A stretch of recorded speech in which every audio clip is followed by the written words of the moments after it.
There we go.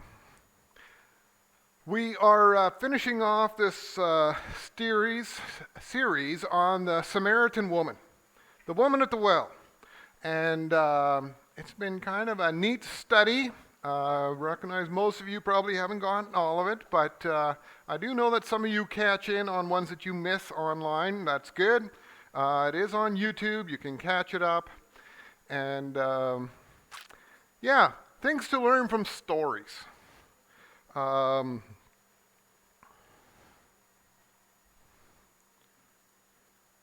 my remote running. So the few things we've been talking about. The first one was about opening our eyes, right? And how this Samaritan woman was the one that everybody sort of avoided. This was the kind of person that you wouldn't want to make eye contact with, and the person you would try to avoid seeing.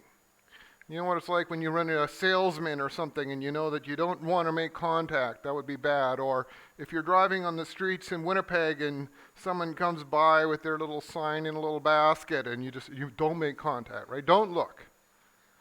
Because then they're going to come and talk to you and it's awkward. And Jesus was the one who looked for people that other people didn't see. And we have the story of the Samaritan woman, but we have lots of other Bible stories of how Jesus found people and saw people and cared for people that the society didn't value at all, didn't even want to look at. And so the moral of that was about opening our eyes up and looking and seeing the needs, seeing the people who are hurting in the world around them, and not closing our eyes, but intentionally seeing them. Next one was about what we could offer. What do we have to offer? Sometimes we say, well, there's these problems and I can't do anything about them. I don't know what to do, or I don't know what I could do, or someone else could solve this problem, but I can't. And we can't solve all the people in the world and all the hurting people around us. It's not our job to reach out to everyone in the world. But there are some people that we are called to care for. And we need to be aware of what we have. With sober thought, insight, what are the strengths that we have? What are the things that we can bring to others? And also, what is our brokenness? Because in caring for others, the most valuable things we can bring to the table is our own brokenness and how Jesus has impacted it. And so we need to be aware of this, and we need to become aware of what we can do to care for others. And then we talked about overcoming some of the challenges. How do we overcome obstacles? Because just because you want to help someone and that person needs help doesn't mean that it works. And I shared the example of a principal in a previous community, and he had worked out all these hampers, and over half of the people that he came to and organized up to bring them hampers replied by saying, "We don't need a hamper. We don't need one." It just drove him crazy. It was like he had rounded up money for this, organized this together, but they wouldn't accept the help that he had. And we've all experienced that, where we wanted to help somebody out who needed the help, but it didn't work. For various reasons, it didn't work. We weren't able to help. And so we talked about overcoming some of those obstacles. We talked about disarming landmines. What are the things that stand in the way? About how to start the conversation, and then how to start talking about real things, real issues. How do we do all of that? And that's a lot of challenge right there. But this morning we want to take it one step further, a stage that is also a challenge, and maybe in some ways is even a larger challenge. And that is that how do we then start to move towards spiritual conversations? This week on Thursday, some of you know, but my best friend from junior high, and we stayed together over the years. We've been friends since then, but we were best friends in junior high. His daughter, Tiana, at 21, died by accident. Her passion in life was to run a horse and take care of cows and to be a ranch person, a ranch hand, and to be a cowgirl. That was her thing, and she had trained 2 horses, and some of it she did by truck and motorcycle, but a lot of it she did by horse in Saskatchewan. And some kind of an accident out of the thing that she ended up drowning in a dugout in Saskatchewan at 21. And I was going to say this morning that, maybe that's the best stage of life with your kids, but I think the honest thing is that I've tended to find that the stage that my kids were in was always the best one. So I think I'm a little bit biased towards that because my kids are that age. But the great thing about 21 is that it's a little bit like riding a bike where, when you start your kids how to ride a bike and they have training wheels, and then you take them off, and then there's a stage where it's very nerve-wracking, and you have to let go. For a while you run behind them, that's what I did at least, run behind them and hold them up and then kind of let go, and there's this really awkward stage at the end of it, but eventually, by the end of the summer, it doesn't take very long, they can ride a bike on their own, and they just go where they want to, and they find such freedom that they can go, and they can do stuff, right? And 21 is kind of like that in life too, where our kids grow up and they start to become more independent, do more things, and then at some point you just really have to take your hands off of their lives, and they start setting their own path. And it's really exciting to see who your kids become adults. It's a really neat stage. They're still the same kids when they were little, but somehow when they become adults, and they run their own lives. And there's something neat to seeing that to happen. In fact, we might say that this is like the prime of life, right? She's now running her own life, making her own choices. This was her passion. It wasn't her dad's passion. He hated being on the farm, but this is what she was doing. And there's a lot of things that we could learn out of this whole experience. But I think that the reason why I share this story with you is simply this. And that is that we usually assume that we have lots of time. We assume we have a lot of years. And it's a reminder that there's an urgency. That we never know whether we have more time. And I never went and looked up where this story started from years ago, but the fire in Chicago, they were running a crusade.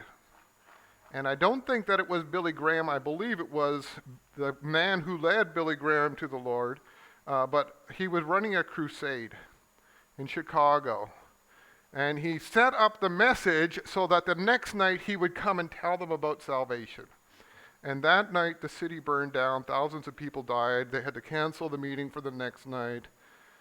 And he came back with the philosophy of that to say, we're never going to set it up for next night.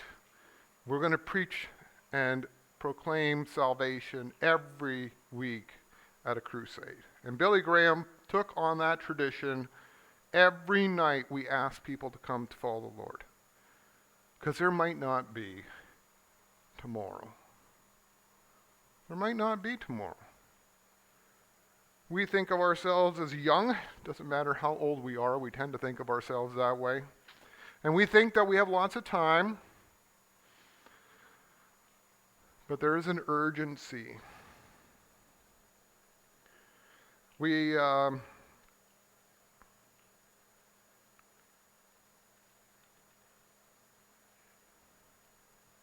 need to find a way to call people to and to move to spiritual conversations.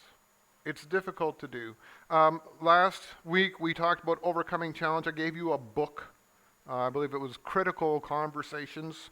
And I even put the photo up on there, so if you're looking for it, you can find it. If you're a thinker about how you build relationships, and it's not a Christian book, but it is a profound truth book, it does that. But for those of you who aren't into reading books, and particularly not thinking about books about relationships because you're a feeler, that one of the great things to do is to do that without finding a book, is just simply say that when you want to do something, then it's not the right time. But once you've backed off and said, well, maybe I'll wait, maybe it doesn't need to be addressed, that's the case, right? So when you get mad, right?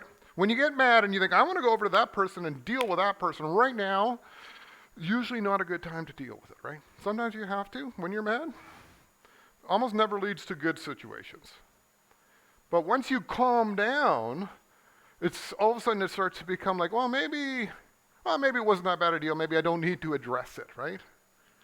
You start to come up with reasons why you shouldn't really deal with that issue anymore. And yet that is the time to do it. So without thinking, if you get your heart to the place where you kind of don't really want to deal with it anymore, that puts you in the best place to overcome the obstacles in the way so that you can share and you can talk with someone. Then you will naturally not hit the landmines, because you'll hit a lot of landmines if you go and talk with someone when you're mad. And when you want to have a spiritual conversation with someone, once you become good friends with someone, you start to feel like, I'm not sure if I want to move into that because I don't want to hurt this relationship. Those are the times when we need to move into spiritual conversations. Talk about things that really matter, because then we will naturally move in the right way. Principles. It won't always be successful.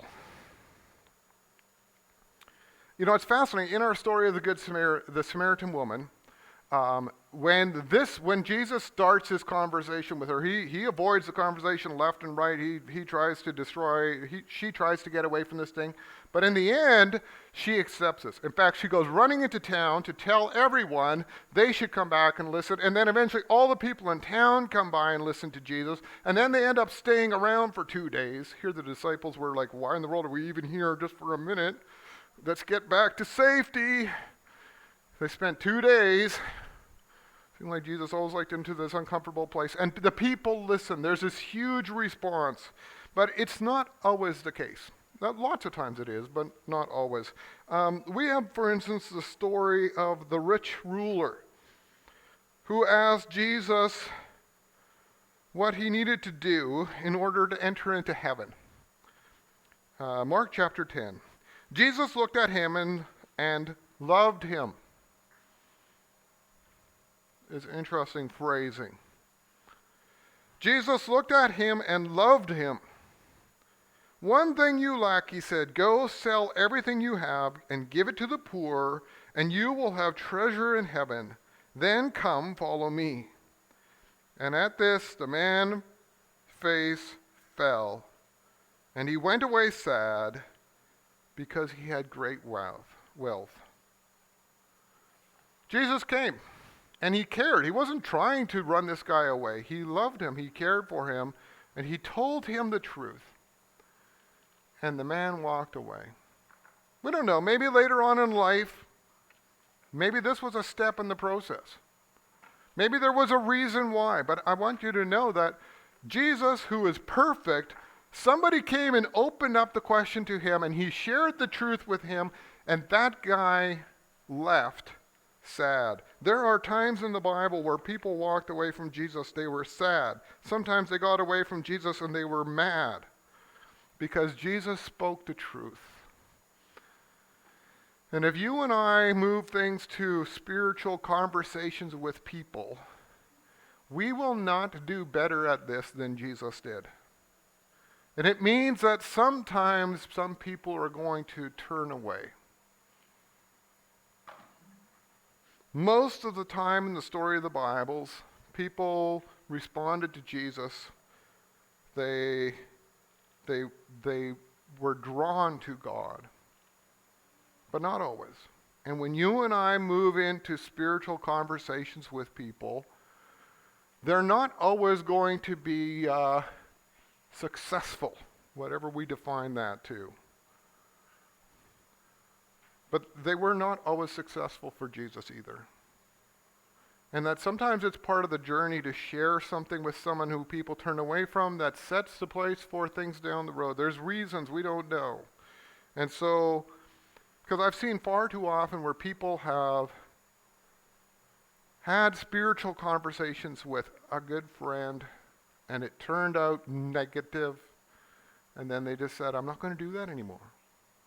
I'm not going to do that again. That hurt.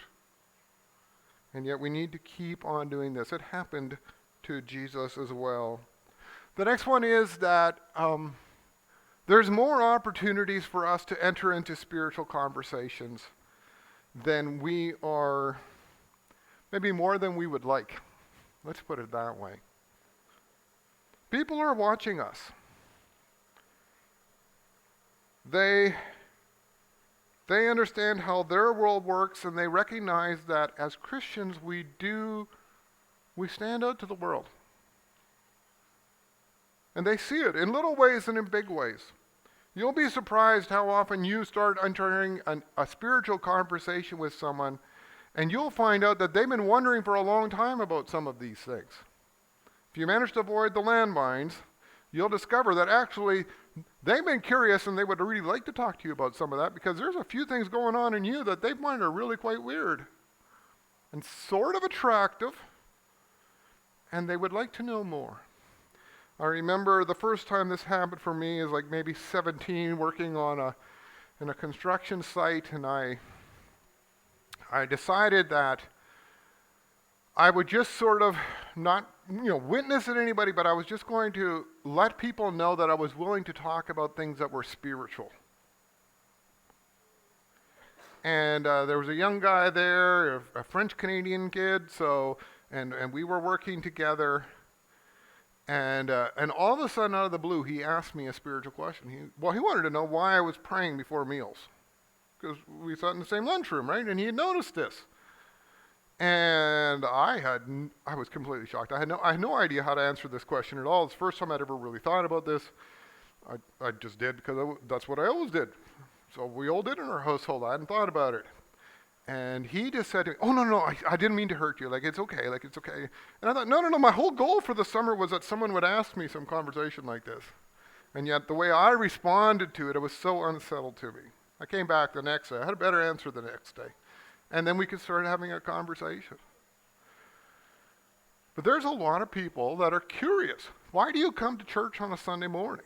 Why do you pray? Why do you, some of you choose to being part of teams and you impact your spiritual belief on Sunday mornings and tournaments and things like that you do things, they know, they see it, they're curious. There are ways to open doors to spiritual conversations.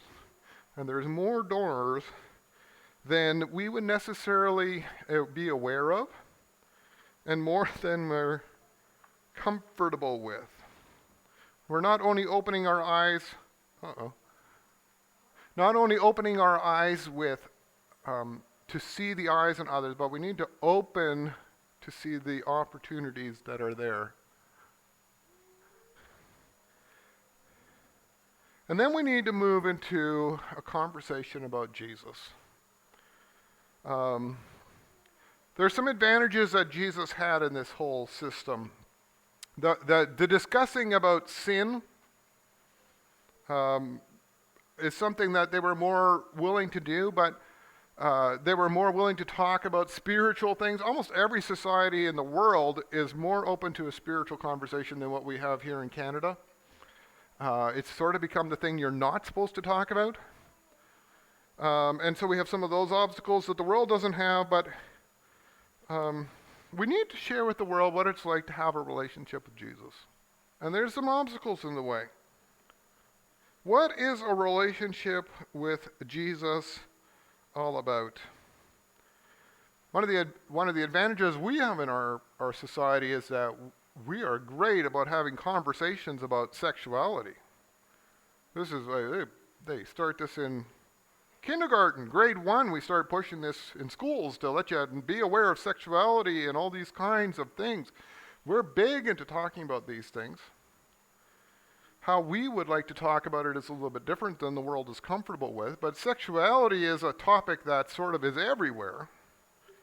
But faith is not as much. And the challenge is this, that a relationship with Jesus starts with this whole idea of sin. And sin is a huge hang-up that we have in our world today. How do we deal with this? Because our world is really opposed to the concept of sin. Sometimes, and I'm going to run through a few things related to this, and you have your own wisdom with some of these, and it would be good to keep on having this conversation. But sometimes people feel like, oh, well, the people in church are the people who think that they never sin, right? We're the ones who always can do everything right. We think we're so much better than everybody else. And I think it's helpful for us to remind the world that actually, church is full of people who have tried to do it on their own, and they realize that they couldn't. And the reason we gather in church is not because we're perfect, is because we recognize that we're not. And we need Jesus. By definition, churches are about people that fall short but are acknowledging it and knowing it in themselves.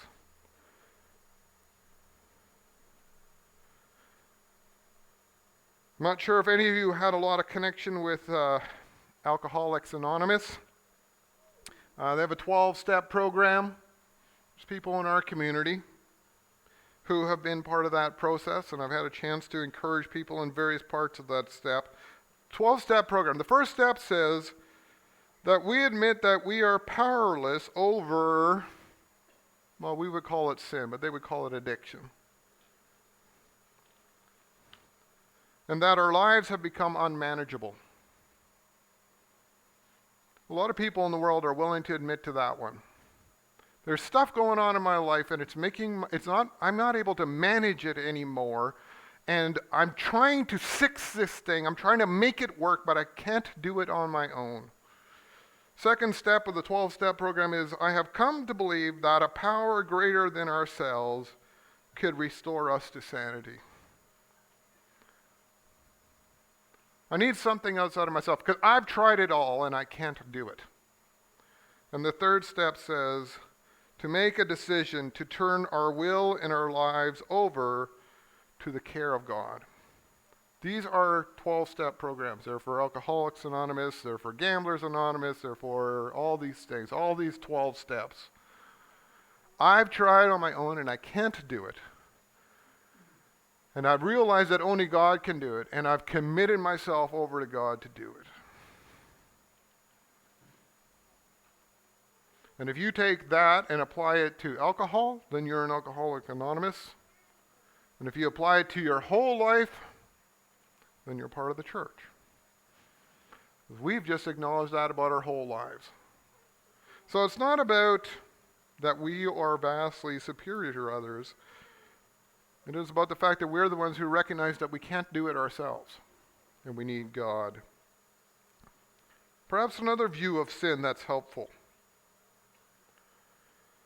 Realizing that there are some things going on in our life right now that we don't like. It's not just that we see something in others, but seeing that we recognize it in ourselves. Your people around you, your people you are connected with, your friends, your neighbors, they have stuff going on in their life like we do. Stuff that we wish was different. We recognize that it's in hindrance to us, and we've tried to work at it, and it hasn't worked. And to say, hey, come down to Jesus. What we've chosen to do is to acknowledge that we've messed up and ask God to help us and to change us going forward. That is a concept of sin and salvation that our world can connect to. that relates to them. And that having a relationship with Jesus won't suddenly change everything in our life and suddenly make everything perfect, but that we have someone who walks with us, someone who forgives us when we keep on messing up and keeps on working with us to change our lives. The Bible puts it this way: everyone has fallen short of the glory of God. Compared to the perfect standard of God, we've just fallen short. And if we get past some of the landmines about judgment, then there is something about that our world can connect to. They recognize that there is something broken in this world that they really wish would get fixed, and that they recognize they cannot do it themselves. How do we find our way through sin, and then how do we find to forgiveness of sin? Forgiveness, grace. We live in a world that claims to be guilt-free, right? Just do whatever you want. There's nothing wrong with it. Whatever you want to do, you should do it. Don't let any guilt stop you from doing something you want to do. That's basically our philosophy of the world. And yet we have gotten ourselves in a lot of trouble by doing what we desired, not being aware of the consequences, and causing damage on ourselves in the world. We live in a world that doesn't believe in absolute right and wrong, doesn't believe that God could determine what is right and wrong. But whether our world denies it, it also experiences it as true. We do have guilt. We have done stuff that we regret. We've hurt people that we desperately wish we could undo, but we can't. If forgiveness and guilt doesn't connect with our world, maybe we can relate more to this idea of finding a way to overcome this negative in our lives. And acknowledging that there is a loss of things that we have, the guilt that we have for the things that we have done, and that forgiveness is the way to do it. Forgiveness is the way to leave that behind, and it's what we do with others. I think our world recognizes that forgiveness is a good thing, and that in a relationship with God, then we need God's forgiveness to be able to do this.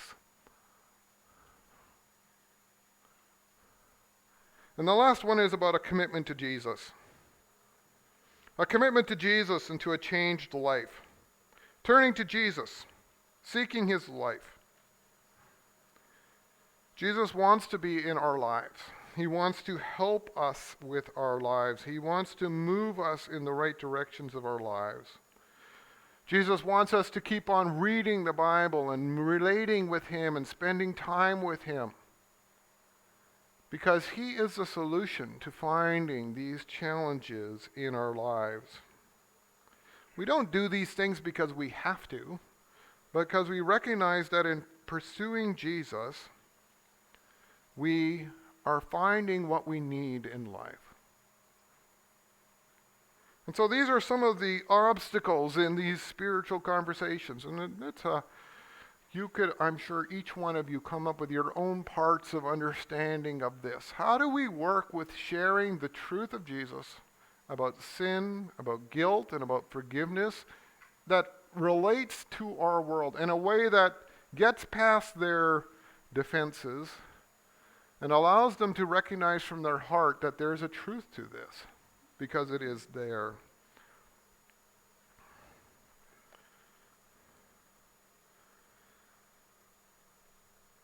The kingdom of heaven is like treasure hidden in a field. When a man found it, he hid it again, and then in his joy went out and sold all that he had and brought that field. Again, the kingdom of heaven is like a merchant looking for fine pearls. And when he found one of great value, he went away and sold everything that he had and brought it. These are neat pictures that what we find in a relationship with Jesus is something that's more valuable than anything in the world. And so when we have relationships with people, we become friends with people, we start to be able to talk about the real issues of our lives, then at some point we need to step up the courage to talk about spiritual things and to encourage people to make a decision to follow Jesus. We don't know how much time we have, and we don't know how much time others have. You don't know whether that window of opportunity that's available today, if it will be there in a few weeks. And so, an encouragement to start these conversations, to start talking about the things. This is a prize, a reward, a pearl, a prize of great value. And it's worth taking the risk to start these conversations. It's worth taking the risk to inviting people to follow Jesus. Why don't we close in prayer? Dear Heavenly Father, we thank you. We thank you for your salvation. Each one of us, we are broken. We are messed up. We keep making wrong choices. And you keep forgiving us over and over again. We thank you that you're not just forgiving us, but that you're helping us so that we don't need to keep living in this sin over and over again. And Lord, this morning we ask you to help us to have the courage to move to the spiritual conversations and to invite others in love about a relationship with you that can transform their lives. And we're nervous, we're anxious, it's hard. The devil desperately doesn't want us to do this. But I pray that you would help us have the courage, maybe this week, to make a point of moving to these kinds of conversations.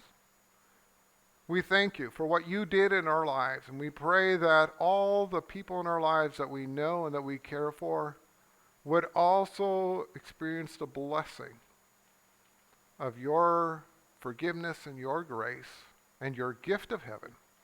We pray this in Jesus' name. Amen.